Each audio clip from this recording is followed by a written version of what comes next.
Nas eleições de 2018, ele foi eleito pela primeira vez deputado estadual aqui no Amazonas pelo PPS, com quase 30 mil votos. Mas em março de 20, anunciou sua filiação ao PTB.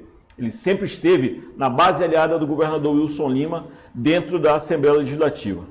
De Parintins, sobrinho neto de uma lenda, Valdir Viana, o RT1 Entrevista de hoje entrevista Saulo Viana. Deputado, muito obrigado mesmo por atender o nosso convite. A gente já começa logo um bate-bola quente. O senhor vai para o Avante ou não vai? Primeiro, obrigado, Jéssica, pelo convite. Obrigado a todos do Real Time. É muito importante esse tipo de oportunidade, a gente poder conversar, né, falar um pouco sobre o mandato, sobre o que pensa, né, sobre, no caso, política, né, que é o assunto principal.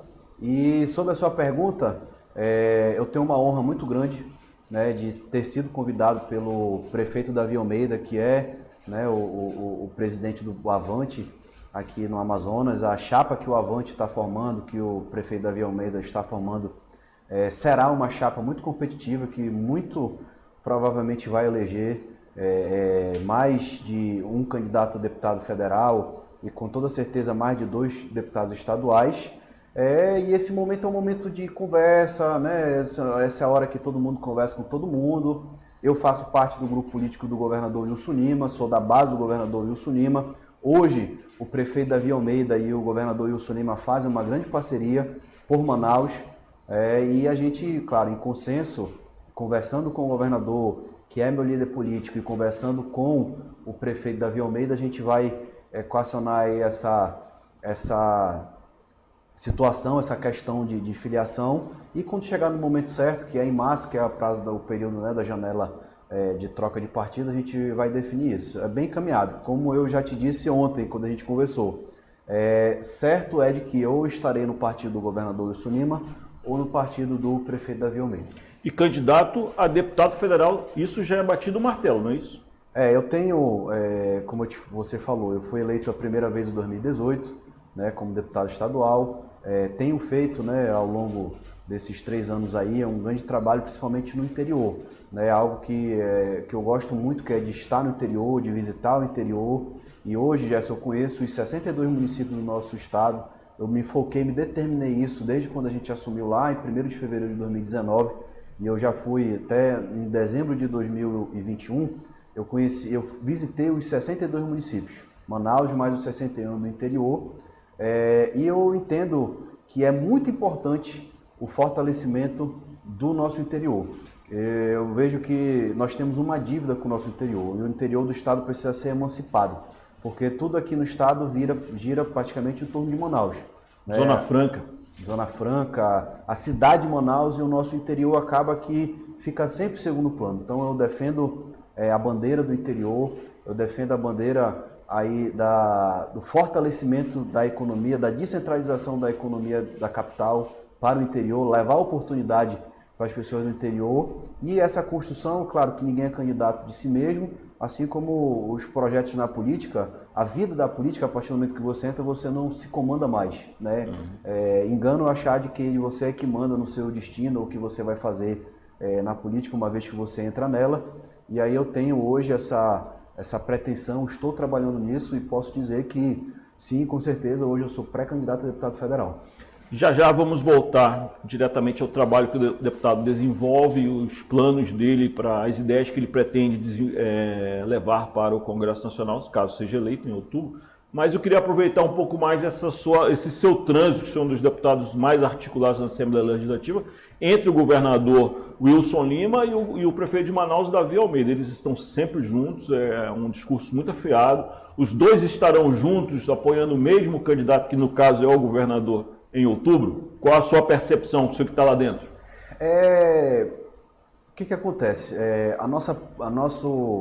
A política aqui do nosso estado, eu entendo, Gerson, que está começando um novo ciclo. Imagina como se fosse um relógio que ele está completando uma volta inteira.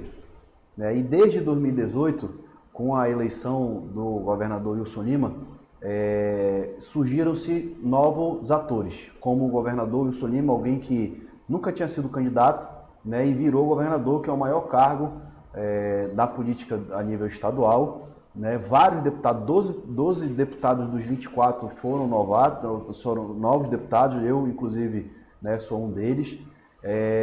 E aí essa renovação da política do Estado começou lá em 2018. Quando chegou em 2020, o prefeito atual, Davi Almeida, que apesar de já ter tido outros mandatos de deputado estadual, chegou a ser governador, né, pelo aquele período ali, daquele mandato ali em substituição depois que o ex-governador foi cassado, mas era alguém que nunca tinha tido ali eleito para um cargo do executivo, e numa disputa com o ex-governador amazonino, que é uma lenda aqui do nosso estado na política, ele se elegeu e aí passou a fortalecer ainda mais essa questão desse novo grupo político que vem surgindo. E aí, naturalmente, através de conversas, através de articulações, né, principalmente da turma que quer deixar, né, esse novo grupo político continuar no Estado, eles se alinharam, né, tem caminhado junto, e aí os benefícios a gente tem hoje na cidade de Manaus, que depois de muitos anos, uma parceria do governo do Estado com a Prefeitura de Manaus, foram anunciados aí mais de 500 milhões, né, entre convênios e apoios à Prefeitura de Manaus, e isso tem se consolidado. Então, assim, hoje eles caminham, tem um entendimento político muito claro, os benefícios para a cidade de Manaus, né, têm acontecido, têm chegado, e assim, a percepção claro, que o governador Wilson Lima e o prefeito de Manaus, Davi Almeida, irão caminhar junto nessa eleição. Eles juntos, Saba Reis é um bom nome para vice? Com certeza. O prefeito Davi Almeida já deixou isso muito claro, né? Ele, em certa entrevista que ele deu, ele falou que numa composição é natural que ele, como prefeito de Manaus, como prefeito da maior cidade do estado, também como uma liderança política nova, se consolidando, com a avaliação positiva que ele tem, ele iria, né, gostaria de indicar o vice na chapa do governador Wilson Lima. É um bom nome, agora sim, tem outros nomes, né? Na sua percepção, deputado, aproveitando ainda, mas já vamos voltar para o seu trabalho efetivamente, aproveitando essa sua articulação política, essa sua inserção nesses dois grupos novos, como o senhor aqui nomeia.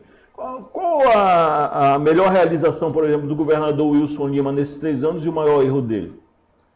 Assim, eu acho que a maior realização, né, eu vejo... Não, vou voltar. Vamos dizer assim, talvez que o maior erro, que aí eu não vou colocar como erro, mas eu vou colocar como um processo natural que o governador teve que passar, está passando, e cada dia mais ele vai melhorando nisso. Realmente é a questão do entendimento político, da questão de diálogo, da questão mesmo da experiência administrativa, né, que isso você imagina. E aí eu posso te dizer, por participar de várias reuniões, por estar no parlamento, né, de várias situações que a gente precisa estar dialogando. Muito embate com o ex-presidente Josué Neto, muito embate com outros deputados da base. A máquina pública estadual, ela é gigante, ela é imensa. Não tem como é difícil você sozinho, é impossível, na verdade, você sozinho, você conseguir assim, gerir isso. Né? Você precisa de pessoas. E aí, quando daquela renovação da política, acaba que você busca quadros muito mais técnicos, porque, vamos dizer assim, você não tem aquele compromisso político. E aí, Gerson, isso aconteceu muito com o presidente Bolsonaro, com o governador de outros estados. Quando, passada a questão da eleição, quando você vai para o mandato, né, quando você vai ali para o exercício mesmo do mandato, a política é que fala mais alto. Faltou política, então? Quem tem mais diálogo, quem tem mais alianças, quem tem mais apoio, isso te dá uma tranquilidade para que você possa realizar o seu trabalho. Então, assim... E dentre as realizações dele, o que o senhor destacaria? As 3 melhores ações que teve, inclusive, o apoio da Assembleia Legislativa. Eu acho assim, que eu considero 2. Primeiro foi a questão do equilíbrio das contas públicas. Né? Quando o governador Wilson assumiu em 2019, tiveram vários problemas, como por exemplo, manifestação, greve dos professores, problemas com a questão com diversas categorias por aumento de salário. Saúde, né? Saúde extremamente desorganizada, a saúde estava praticamente toda desmontada, né? Então, assim, esse reequilíbrio, né, eu vou te dar aqui, por exemplo, acho que eu, pelo menos, na minha experiência no parlamento, a que foi assim mais traumática, foi como, por exemplo, a gente teve que votar o congelamento do salário dos servidores públicos. Isso, naquele momento, né, a gente foi, todos os deputados que votaram a favor, um desgaste, que defenderam, né, a gente, enfim, foi muito questionado nas redes sociais, vários movimentos sindicais dos servidores públicos foram para a galeria, para a Assembleia, para poder vaiar, inclusive eu fui o que, de certa forma, até meio que discuti, mas naquele momento aquilo era muito necessário. Para quê? Porque se o governo naquele momento não fizesse aquilo, quando chegasse outubro de 2019, o governo não ia ter como pagar a folha. Na mesma linha, qual a melhor realização e qual o grande erro do Davi Almeida nesse primeiro ano de governo? Eu acho que, assim... Ele já tem o que apresentar? Pois é, eu vejo assim, sinceramente, até hoje, eu não vejo assim erro, né? Não vejo que ele vem se esforçando muito para fazer um grande trabalho pela cidade. Né? O Davi é um cara, até por ter muito mais tempo de política, ser muito mais experimentado, ele já tem esse grande apoio, já tem as articulações, já tem, né, vamos dizer assim, já é um político nato. Né? E a grande realização hoje do Davi, que eu vejo essa questão de entender o que é um prefeito. O prefeito, ele é síndico de condomínio. Né? O prefeito, ele precisa estar nos lugares, ele precisa cuidar... Tem que arbitrar briga de galo. Da manutenção, né, da cidade, e o prefeito Davi Almeida vem fazendo isso com maestria. Entende qual é, né, o principal papel dele como gestor de uma cidade que tem mais de 2 milhões de habitantes, que tem problemas gigantes, os problemas de Manaus são problemas muito grandes, e tem feito, né, juntamente com a sua equipe, um trabalho assim, muito... dessa questão, principalmente da manutenção da cidade, muito ativo, né? Sempre muito presente, isso é importante. E na sua casa, a Assembleia Legislativa do Estado do Amazonas, o senhor está lá há 3 anos, a população tem sempre uma ideia que a casa é muito subserviente ao governo, sempre chancela o que o governo manda. É isso mesmo? Não. Assim, Gerson, a política... E aí eu aprendi isso, eu ouvia muito falar isso, e eu aprendi isso, vivenciei hoje estando no mandato. A política, a base principal da política era através do diálogo, de conversa, de consenso, para que você possa, né, construir ali uma unidade. A unanimidade é impossível. Né? Nós temos lá 24 cabeças, cada um pensa naturalmente de um jeito, e a gente busca ali, né, buscar um consenso. Mas tiveram diversas matérias do Executivo. E aqui eu vou te citar uma muito a mais recente, por exemplo, que até foi alvo de um pouco de polêmica no final do ano. Na LDO, na Lei de Diretrizes Orçamentárias, ao qual eu fui relator para o ano de 2022, teve a questão de uma emenda do deputado Pérez, do colega deputado Pérez, que é policial civil, é delegado da Polícia Civil, sobre, por exemplo, deixar na LDO o escalonamento do pagamento dos servidores da Polícia Civil, né? Naquele momento ali, através de conversa, eu como relator não iria aceitar a emenda.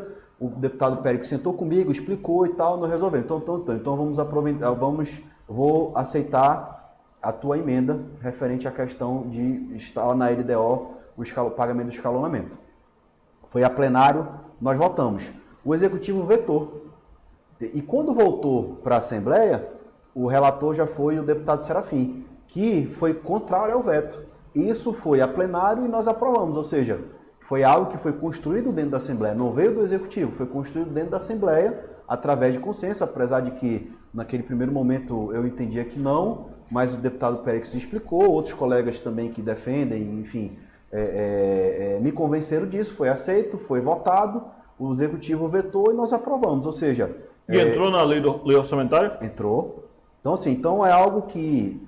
eu estou te dando um exemplo. O senhor já nos adiantou aqui que pretende trocar de casa, né? Qual a avaliação que o senhor faz dos atuais ocupantes dessa casa, que são os nossos 8 deputados da bancada, e que ideias o senhor quer levar para Brasília, caso seja eleito na eleição de outubro? E aí assim, eu não vou ser deselegante para citar nomes, eu vou te contar uma história. O coletivo. Né, uma história. Nos últimos 40 anos, pelo menos, e aí eu tenho menos de 40 anos, mas desde quando que essa, vamos dizer assim, essa janela que eu estou te falando, que ela vai se fechar agora em 2022, quem teve a oportunidade de ocupar, de ter essa honra de ser um representante do Estado do Amazonas a nível federal, eu entendo como sendo mais do mesmo. Né? Basicamente, se você vou fazer uma retrospectiva aí, sempre foi defendido aquele básico, Zona Franca de Manaus. A Zona Franca de Manaus. Eu vou defender a Zona Franca, vou fazer isso pela Zona Franca. E aí acabou que nós, no caso o Amazonas, eu entendo que a gente ficou, de certa forma, acomodado. Né? Porque a gente tinha a Zona Franca, né? A Zona Franca garantia ali os empregos, aquela arrecadação, e aí o governo, todos os governos que passaram nesses últimos, vou botar aqui 40 anos, foram mais do mesmo, nada assim de diferente. Né? E aí o que eu particularmente defendo, e aí eu tenho obrigatoriamente de fazer uma comparação. O nosso vizinho, o estado do Pará. O estado do Pará tem o dobro de habitantes que tem o estado do Amazonas, tem mais de 8 milhões de habitantes, e tem o dobro de municípios que tem o estado do Amazonas. O estado do Pará tem 144 municípios. O Pará não teve a mesma sorte que nós de ter, por exemplo, uma Zona Franca. Então, assim, eles tiveram que se virar. Então, eles buscaram outras formas, outras economias. Então, lá a economia do Pará é uma economia diversificada, né? Tem a questão do extrativismo, tem a questão da mineração, tem a questão muito forte do setor primário da pecuária, tem um pouco de indústria, né?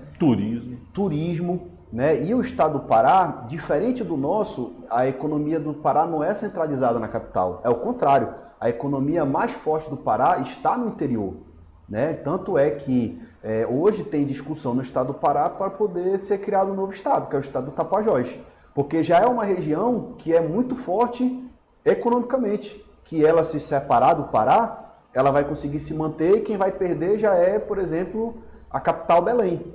E aí eu preciso ser sincero para te falar isso, e para quem está nos ouvindo, nos assistindo também. Isso não é fácil, porém, a gente precisa começar. O que é? Nós precisamos, eu tenho entendimento que nós precisamos dividir o nosso estado em zonas, né? Porque e aqui o nosso estado, Jefferson, nós temos dimensões continentais. E eu posso te falar isso por conhecer a realidade de cada município. A região do sul do Amazonas, né, é totalmente diferente da região do Baixo Amazonas, como é totalmente diferente da região do Rio Negro. Se brincar, não parece nem com Manaus. Né? Não, cada região tem a sua particularidade, né, e a gente precisa criar legislações diferentes para cada região para poder incentivar a questão principalmente da economia, porque tudo vai se partir do princípio de que uma cidade ela só vai ser autossuficiente, as pessoas que moram lá só vão ter oportunidade e consequentemente não vão ter que vir para Manaus para poder buscar dias melhores, se elas tiverem o mínimo lá, que é emprego, renda, para poder se sustentar e sustentar a sua família. Então assim, eu pela uma visão municipalista, eu entendo que a gente precisa, né, planejar o que a gente quer do estado do Amazonas para os próximos 50 anos. Deputado, caminhando para o fim, deixa eu lhe fazer uma pergunta de relator de CPI, aquela que a resposta é rápida, e aproveitando essa sua arguta percepção política de quem conheceu os 62 municípios do estado e conversou, eu imagino, com muita gente. Sim. No Amazonas, da Bolsonaro ou da Lula? Hoje, né, eu posso te dizer que se a gente for juntar capital e interior, é o ex-presidente Lula. O senhor é Lula? Não, na verdade eu não. Essa escolha. O senhor vai subir no muro, terceira via. É só eu e a urna. Pergunta de relator. O senhor disse que vota no governador Wilson Lima. Quem está no segundo turno com ele? O Amazonino Mendes ou o senador Eduardo Braga? Qual a sua percepção aí de quem anda pelo interior? Direta. Se o ex-governador Amazonino Mendes for candidato, com toda certeza o segundo turno é o Wilson e Amazonino. Se ele não for candidato, e aí eu nem te digo quem vai ser, eu te digo que está em aberto. Isso aí, muito obrigado mesmo, deputado Saulo Viana. Desejamos sorte na sua carreira política, nos rumos que o senhor tomar. Muito obrigado por ter atendido nosso convite. Obrigado, sempre à disposição. Mais uma vez, obrigado pela oportunidade. Gosto muito de ter esse tipo de conversa, esse tipo de entrevista para poder a gente colocar para as pessoas o que a gente pensa, o nosso trabalho, até porque a grande maioria das pessoas a gente sabe que não é muito ligado em política, então acaba que essa é uma oportunidade boa da gente poder colocar às claras as nossas ideias e o nosso trabalho. Obrigado. E esse é o objetivo do RT1 Entrevista, trazer para você esclarecimento sobre quem são as personalidades que fazem a política do nosso estado. Se você gostou dessa entrevista, curta. Se gostou mais ainda, curta, compartilhe, comente, deixe o seu recadinho aí no nosso chat. Considere assinar o nosso canal no YouTube, o @portal Realtime 1. Siga-nos nas nossas redes sociais, no Facebook, no Instagram e também no Twitter. E até uma próxima oportunidade.